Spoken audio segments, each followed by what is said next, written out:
यात्रियों की सुरक्षा और सुविधाओं को बेहतर बनाने के लिए भारतीय रेलवे जिम्मेदारी के साथ काम करती है। मुंबई डिवीजन की वेस्टर्न रेलवे ने सब अर्बन नेटवर्क पर करीब 3000 से ज्यादा सीसीटीवी कैमरे लगाए हैं, जिसमें 400 से ज्यादा सीसीटीवी कैमरे फेशियल रिकॉग्निशन सॉफ्टवेयर से लैस हैं।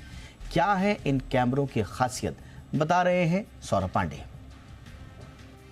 यात्री सुरक्षा और सुविधा को और मजबूत बनाने के लिए वेस्टर्न रेलवे ने अपने डिवीज़न में करीब 3000 से अधिक सीसीटीवी कैमरे लगाए थे और 300 से अधिक जो है फेशियल रिकग्निशन कैमरेज जो होते हैं वो अब लगाए हुए हैं, ताकि उनकी सुरक्षा जो है पूरी तरह से सुनिश्चित की जा सके। इस वक्त हम मौजूद हैं उसी कमांड सेंटर में, जहां हम देख पाएंगे अपने विजुअल्स के माध्यम से कि किस तरह से जो है यहाँ पर चीज़ों को मॉनिटर किया जा रहा है और जो भी अपराधी जिनका पुराना आपराधिक रिकॉर्ड होता है वो इस कैमरे की नज़र में आता है और कैमरा उसे जो है आइडेंटिफाई करते ही जो नज़दीकी आरपीएफ और जीआरपी है उनको इत्तला करता है और उनके मूवमेंट के बारे में बताता है।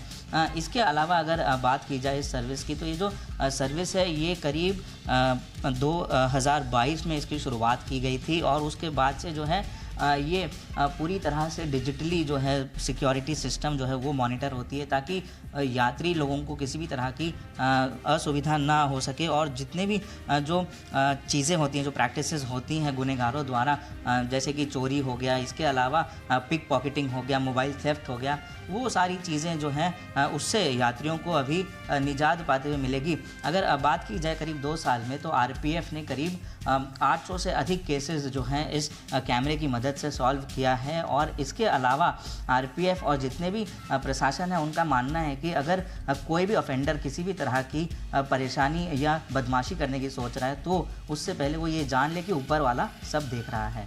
वीडियो जर्नलिस्ट नीलेश देवरुकर के साथ सौरभ पांडे, जी मीडिया, मुंबई। और अब एक बार फिर वक्त हो चला है आज हमारी कवर स्टोरी में लोगों की प्रतिक्रियाओं का। हमने आपसे वादा किया था कि इस कवर स्टोरी से जुड़ी हुई जो आपकी प्रतिक्रिया होंगी उनको हम समाहित करेंगे अपने शो में, तो वक्त है प्रतिक्रियाएं लेने का। हमने आज का सवाल पूछा था कि क्या वाकई में एक कानून या एक नियम होना चाहिए, चेक इन आउट का समान कानून होना चाहिए। तो सबसे पहले शोहेब खान नवीश, इनका कहना है कि time should be same check in and checkout, तो ये भी इस पक्ष में है। इसके अलावा अर्पण मिश्रा हैं, हाँ ये होटल वाले रूल्स बोलकर तो बहुत परेशान करते हैं और लूटते भी हैं, ये एक परेशानी है एक आम ग्राहक के बतौर। सैमोजी का जिस टाइम में चेक इन करते हैं उसी टाइम से टाइम स्टार्ट होना चाहिए, तो ये भी इसी पक्ष में।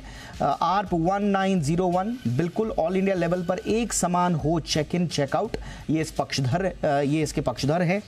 राजीव माथुर हैं, जिनका बहुत ही दिलचस्प कमेंट है और ये खुद होटेलियर हैं। ये लिखते हैं कि I am a hotelier and I really appreciate this point of view, it has been taken against this law, it's really embarrassed for the guest if he checked in at 7 p.m. today evening and he has to check out next day before 12 noon and pay whole day, even he just stay on for the night and in the next morning he has। इनका कहने का मतलब ये है कि ये खुद व्यथित हैं इस बात से, ये एक होटेलियर होने के नाते इस बात से दुखी रहते हैं कि किसी ग्राहक को कम समय के स्टे के लिए ज़्यादा पैसा देना पड़ता है। इसके अलावा ND 6092, it should be 24 hours from the check-in time.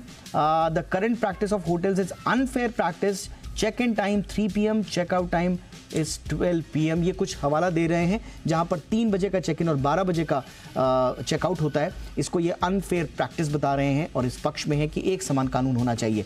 इसके अलावा सुरेश 4708 हैं, जो टाइम चेक इन का हो वही टाइम चेकआउट का भी होना चाहिए, होटल हो या फिर हॉस्पिटल।